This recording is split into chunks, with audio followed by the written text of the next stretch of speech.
अस्सलाम वालेकुम स्टूडेंट्स, इस वीडियो में हम क्वेश्चन नंबर 2 को सॉल्व करेंगे। तो चलिए स्टार्ट करते हैं। तो स्टूडेंट्स, आपके पास क्वेश्चन कुछ इस तरह से है कि आपने क्या करना है, यूजिंग सिंथेटिक डेविएशन आपने एज की वैल्यू को फाइंड करना है। ठीक है, उसके बाद आपको जो फर्स्ट पार्ट गिवन है उसमें क्या गिवन है, 3 is the zero of the polynomial. ठीक है, और आपके पास पोलिनोमियल गिवन क्या है, 2x³ - 3h(x² + 9। ये हमारे पास पोलिनोमियल है, इसके अंदर एक अल्फाबेट कह लें कि एच इन्वॉल्व है, इसकी आपने वैल्यू को फाइंड करना है। उसके बाद हमें गिवन क्या है, 3 is the zero of the polynomial, यानी कि आपके पास जो नंबर 3 है ये इस पोलिनोमियल का जीरो है। जब भी कोई नंबर आप किसी भी पोलिनोमियल का जीरो आपको गिवन हो, इट मींस आपके जब उसको पुट करेंगे तो रिमाइंडर हमेशा जीरो आता है। तो जो भी आपका रिमाइंडर आएगा आपने उसको किसके इक्वल लेना है, उसको आपने इक्वल लेना है जीरो के। तो आपके पास जो अल्फाबेट इन्वॉल्व है एच, उसकी वैल्यू आसानी के साथ आप फाइंड कर लेंगे। तो इसको सॉल्व करते हैं। सबसे पहले आपने जो आपको गिवन पोलिनोमियल है उसको आपने p of x is equal to लिखा है कुछ इस तरह से है, 2x³ - 3h(x² + 9। ये लिख लिया। अब आपने यहाँ पे एक चेक लगाना है। अब वो चेक क्या है कि आपके पास जो भी x की पावर है यहाँ मैक्सिमम वो क्या है, यहाँ पे वो 3 है।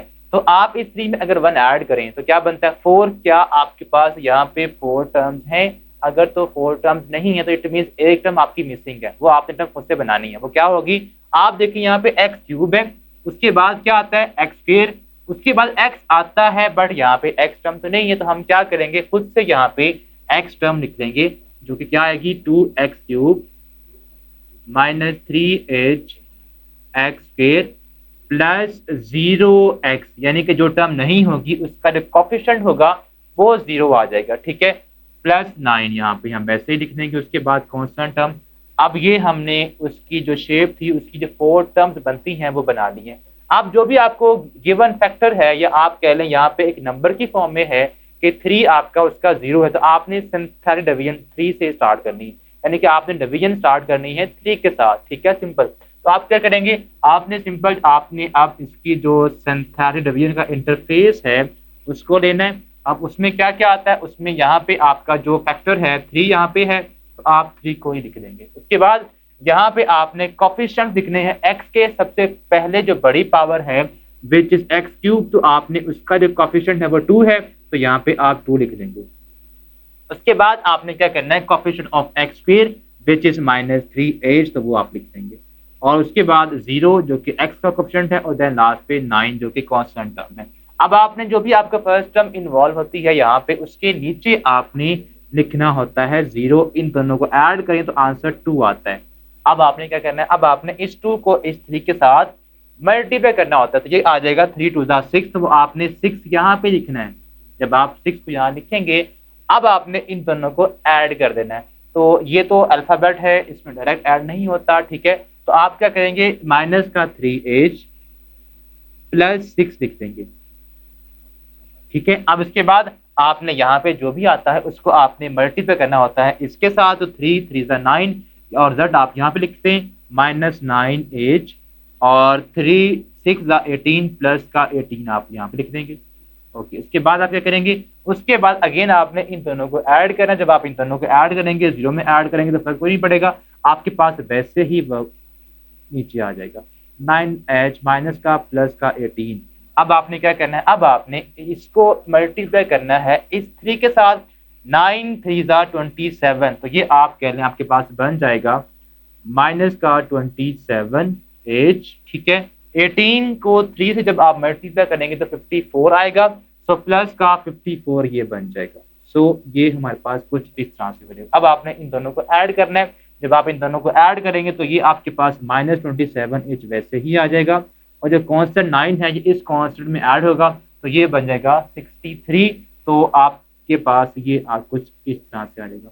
अब जैसे कि हमने बात की, आपका रिमाइंडर यहाँ पे क्या है, रिमाइंडर आपका है -27h + 63। अब आपका जो रिमाइंडर है वो किसके इक्वल आएगा, वो इक्वल आएगा 0 के। उसकी रीजन ये है, उसने कहा है स्टार्ट में क्वेश्चन के अंदर कि 3 आपका 0 है, यानी कि 3 के साथ जब आप डिवाइड करेंगे तो रिमाइंडर आपका 0 आना चाहिए। अगर वो नहीं आया, बिकॉज उसमें h इन्वॉल्व है इसलिए वो 0 नहीं आया, जब आप एज की वैल्यू फाइंड कर लेंगे तो यहाँ पे एज पुट करेंगे तो आंसर आपका 0 ही होना चाहिए, ठीक है, आएगा, ठीक है। अब आपने जो रिमाइंडर आया है उसको 0 के इक्वल पुट कर देना है, तो आपके पास जो भी रिमाइंडर आएगा, रिमाइंडर किसके इक्वल है, रिमाइंडर आपके पास है माइनस का 27 एज प्लस 63 है। अब एज आप लिखें as 3 is 0 of P of X, ठीक है। सो आपका जो रिमाइंडर है वो किसके इक्वल आएगा, वो 0 के इक्वल हो जाएगा। सो आप माइनस आपके पास है 27 H plus 63 is equal to 0। So आप 63 को उधर शिफ्ट कर दें, minus 27 H is equal to minus 63। इस माइनस से ये माइनस क्या हो गया, कैंसिल। अब 27 यहाँ पे एच से मल्टीप्लाई हो रहा है, उधर जाके डिवाइड होगा, तो एच हमारे पास आ जाएगा 63 ओवर 27। इसको आप डिवाइड कर दें 9 पे कर दें डायरेक्टली, 9 3 एंड 9 7। तो एज की जो वैल्यू आ गई है वो क्या आ गई है, एच इज इक्वल टू 7/3। ये हमारे पास एज की वैल्यू आ गई है, ठीक है। यानी कि एज हमने फाइंड करना था, इसकी हमने वैल्यू को फाइंड कर लिया बाय यूजिंग सिंथेटिक डिवीजन। ठीक है था आपको क्वेश्चन का फर्स्ट पार्ट। अब इसको जो नेक्स्ट पार्ट है उसको हम सॉल्व करते हैं। तो जी स्टूडेंट्स, अब इसका जो थर्ड पार्ट है उसको हम सॉल्व करने जा रहे हैं। उसमें आपको गिवन क्या है कि आपके पास -1 is the zero of the polynomial. अब आपको जो पोलिनोमियल गिवन है वो किसके इक्वल है, वो इक्वल है 2x³ + 5hx - 23। तो आपने क्या करना है, आपने सबसे पहले p ऑफ x किसके इक्वल आ जाएगा, जो कि आपको गिवन है पोलिनोमियल 2x³ + 5hx - 23 आपके पास आ जाएगा। अब आपने क्या करना है, अब आपने यहाँ पे चेक लगाना है क्या आपके पास जो x की पावर है उससे 1 ज्यादा क्या टर्म मौजूद है। x की पावर यहाँ पे 3 है, तो 3 में 1 ऐड करें 4 आता है, क्या 4 यहाँ पे टर्म्स है, यहाँ पे तो नहीं है, तो आपके पास एक टर्म मिसिंग है। अब वो टर्म मिसिंग कौन सी है, यहाँ पे x³ है, उसके बाद x पावर 1 आ गई है, तो x² टर्म जो है वो मिसिंग है। तो आपने क्या करना है, वो जो मिसिंग टर्म है उसको लिखना है, ठीक है। 2x³ + 0 टाइम्स x² आ जाएगा, ठीक है, +5, उसके बाद वैसे ही 5hx - 23। अब ये आपके पास टोटल 4 टर्म जो रिक्वायर्ड थी हमें वो हमने बना ली है। अब इसके बाद जो भी आपको 0 गिवन है -1, उसके साथ आपने इसको डिवाइड करना है, but by using synthetic division. तो वो आपके पास क्या बनेगी, आपने कुछ इस तरह से इंटरफेस बनाने के बाद यहाँ पे आप लिखेंगे -1, इसके साथ आपने इसको डिवाइड करना है। अब यहाँ पे कोफिशिएंट्स आएंगे जो x के हैं, ठीक है।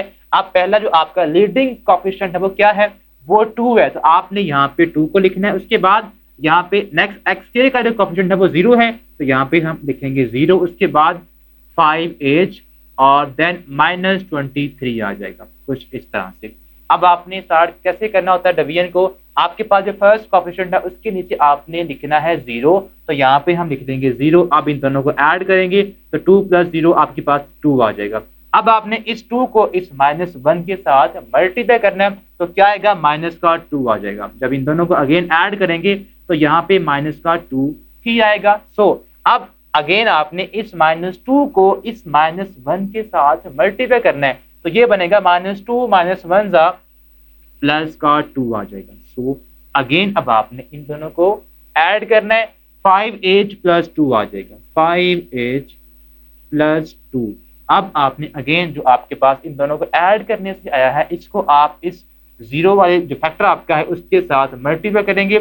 सो -1 जब इसके साथ मल्टीप्लाई होगा तो आंसर वही आएगा, जस्ट आपने साइन चेंज करने, तो -5h हो जाएगा और -2 हो जाएगा, ठीक है। अब इन दोनों को ऐड करें अगेन, ठीक है, तो ये हमारे पास कुछ इस तरह से बन जाएगा, -5h -2 -23, दोनों को ऐड कर देंगे, बट साइन माइनस का आएगा बिकॉज दोनों के साथ माइनस का साइन है, तो ये आएगा -25।